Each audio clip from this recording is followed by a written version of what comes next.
Saturday po at ngayon po ay mayroon po akong iparirinig sa inyo at ipakikita na napakaganda po dito sa dalawa na talagang sobra pong swak na swak at bagay na bagay po silang dalawa. Ito po ay upload ni Miss Cara na talagang napaiyak ako sa mga nangyayari po dito sa dalawa. Tingnan mo, hindi ko ito po pinalitan. At ito pa rin the same as sinuot ko dahil bagay po dito sa re-reaction na natin. Na napakaganda po na itong silangga mga kapatid. Sobrang swak na swak talaga ang kanilang mga pagmamahalan. Napaka-sweet at tamang-tama po ito na iparirinig ko sa inyo at ipakikita ko sa inyo sa mga taong wala na pong ginawa na bigyan ng issue po itong dalawa. Nakakalungkot lang po dahil masaya tayo yung pagpunta nila ng Singapore na talagang umaapaw ang kaligayahan natin dahil nakikita natin po sa dalawa ang kanilang pagbabakasyon na nag-enjoy po yung dalawa kahit silang dalawa lang po ni Ruel, ni Richelle, kasama po yung mga tumulong sa kanila. Pero pagbalik nila po, ang dami na naman pong issue tayong naririnig. Nakakalungkot lang po mga kapatid, di ba? Ako, na-appreciate ko po yung mga tumutulong na hanggang ngayon, tumutulong na wala po silang anumang mga sinasabing negative sa kanila. Tumutulong lang po. Ngayon, pakinggan po natin itong kanta dahil talaga nakaka-good vibes at hindi po sa kiligan. Ako po, hindi na rin po ako yung sabihin mong kinikilig. Nai-enjoy ko po at maging masaya po ako sa kanilang dalawa. Dahil alam ko po, totoo silang walang pagkukunwari, walang scripted, 'di ba po? Kung ano lang po ang nararamdaman nila, yun lang ang ipinakikita nila. At si Richelle po, tandaan nyo, hindi na po yan bata.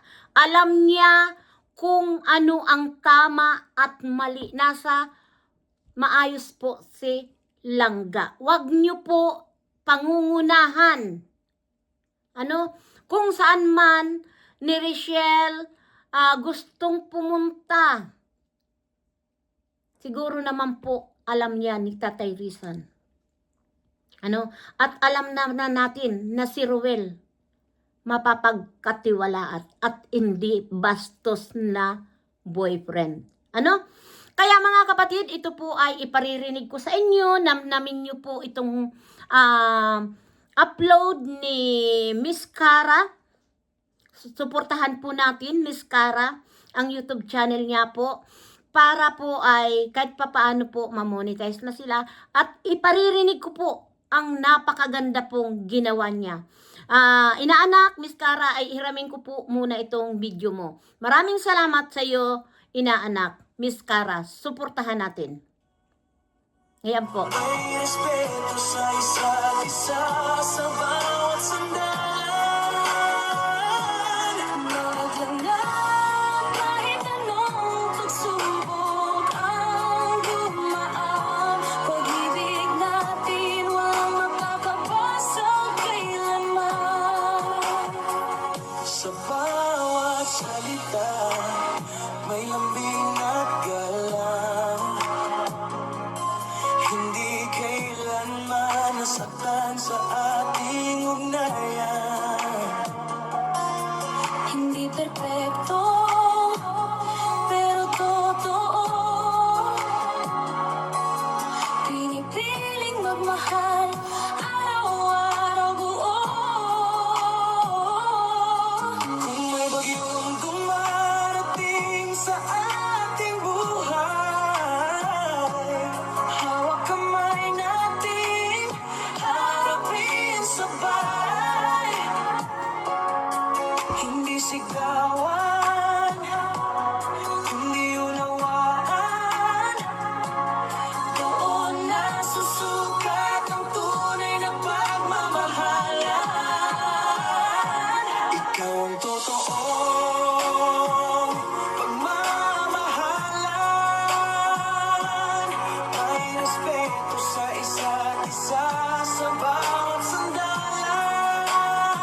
Isang tibay ng puso sa mundong magulo.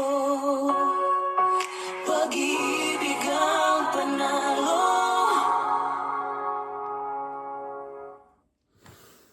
Ayan mga kapatid, napanood natin, di ba? Ganyan po dapat natin ibigay ang tiwala sa kanila. Di ba?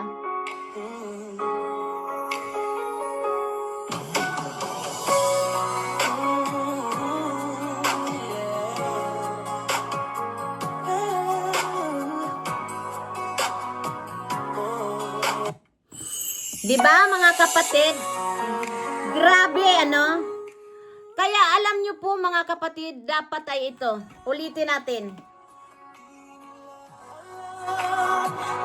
Tibay ng ating hawak, pagmamahal ang dalisay, hindi kailanman bibitaw.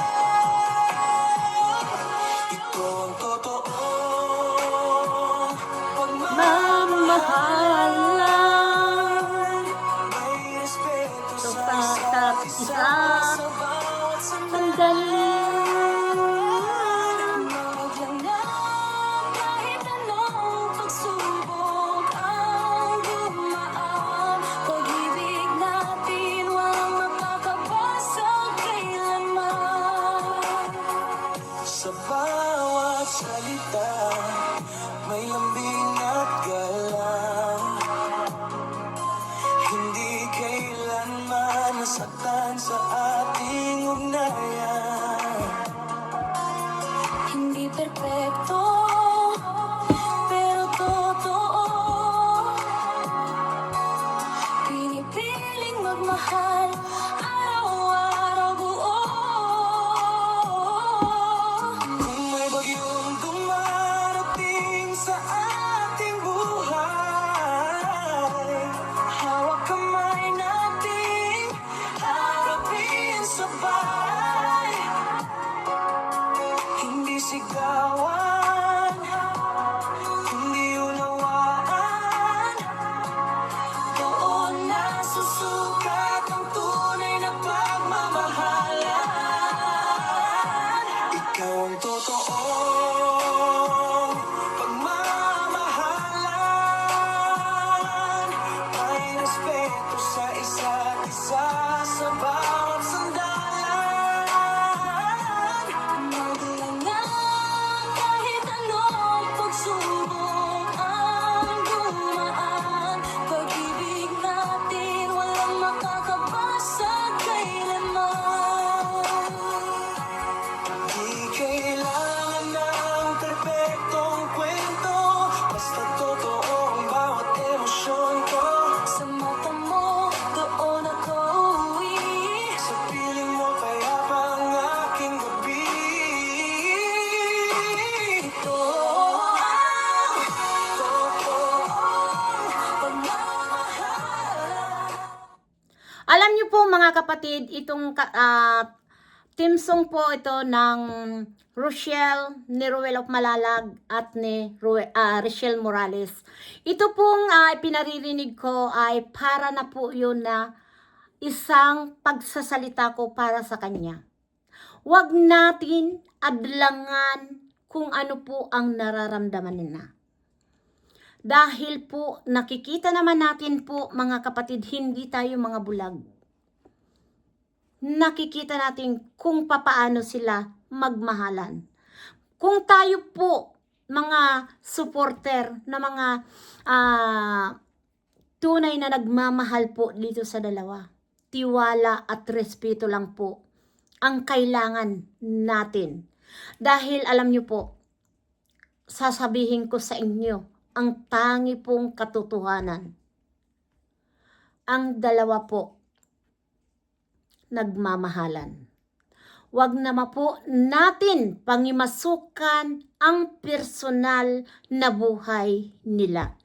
Paulit-ulit ko po itong sasabihin sa inyo mga kapatid. Respeto at tiwala lang po ang kinakailangan. Huwag po tayong gawa ng isyu para lang po may maibutas tayo sa dalawa. Si Richelle po, Richelle Morales, hindi na po yan sanggol na kailangan pa turuan. Alam niya ang tama at mali. Matalino po si Richelle. Hindi basta-bastang babae. Ang alam ko, marunong si Richelle. Alam niya pangalagaan ang sarili nila. Huwag na tayong makialam. No? Dahil alam ko yan. Alam yan nila Tatay Rizan. Si Tatay Rizan po, isang mabuting magulang na hangad niya ang kaligayahan ng kanyang mga anak. Opo. Napapanood ko si Tatay Rizan na namimiss niya ang kanyang anak na si Langga. Dahil hindi siya sanay na mahiwalay na ganong katagal. Pero po, yung tiwala ibinibigay niya po sa dalawa. Lalong-lalo na po kay Langga. Alam niyo po mga kapatid, tayo po ay dumanas din magmahal na bigo.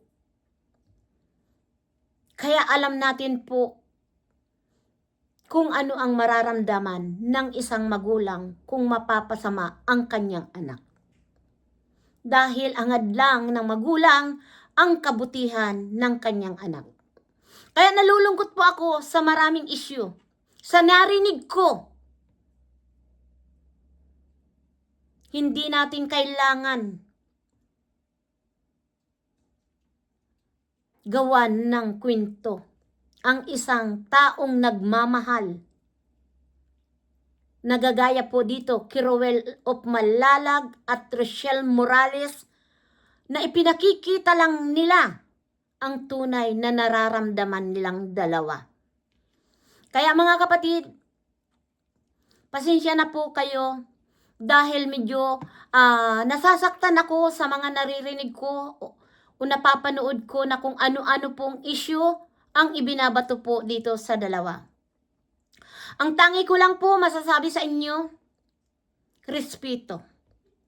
Kung tunay kayong nagmamahal dito sa dalawa, tunay kayong nagtitiwala kay Ruel of Malalag at Richelle Morales, ibigay nyo na po ang tiwala. Dahil alam ko na hindi naman kayo bibiguin ng dalawa.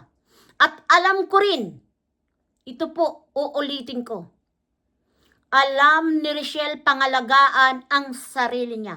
Hindi na po si Richelle Morales ay sanggol. Iyan po ay nasa edad na. Matalino po si Langga. Kaya wag po natin pangungunahan o bibigyan na kung anumang issue. Kayo lang po ang nag-iisip ng masama sa dalawa.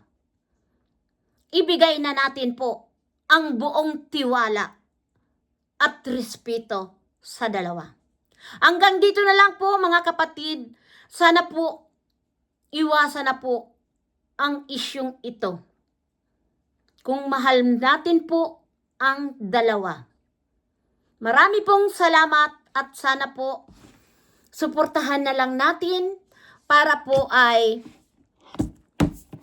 matahimik, masaya ang pagtulong po sa ating mga kababayan. Yung pinapakita lang nilang dalawa, bonus na lang yun po. Ang suportahan natin, ang pagtulong nilang dalawa, Ruel of Malalag, Richelle Morales, yun po ang napaka-importante. Huwag na natin kung ano-anong issue o ipapasok sa pamilya ng Morales na anumang issue. Huwag tayo pong gagawa. Dahil pagdating ng araw, konsensya natin po kung sila man po ay mapapaglaruan nyo. Hindi po ganun. Pwedeng laruin ang damdamin ng dalawa. Tunay ang pagmamahala nila. No? Inihintay lang na makatapos si Langga para makapag-propose na ang ating Ruel of Malalag. Di ba? Huwag tayong magmadali. Enjoyin nila ang sarili nila abang wala silang pamilya pa. Hindi pa sila ikinakasal, hindi pa sila nagkakaanak. Mag-enjoy. Di ba? Ganun po ang magjuwa, mag-boyfriend, girlfriend. Ganun po. At higit pa nilang makikilala ang isa't isa. Di ba? Ganun po yun. Nakaraan din kayo, nakaranas din kayo, at ganun lahat tayo nakaranas. At yung hindi nakaranas, pasensya na po.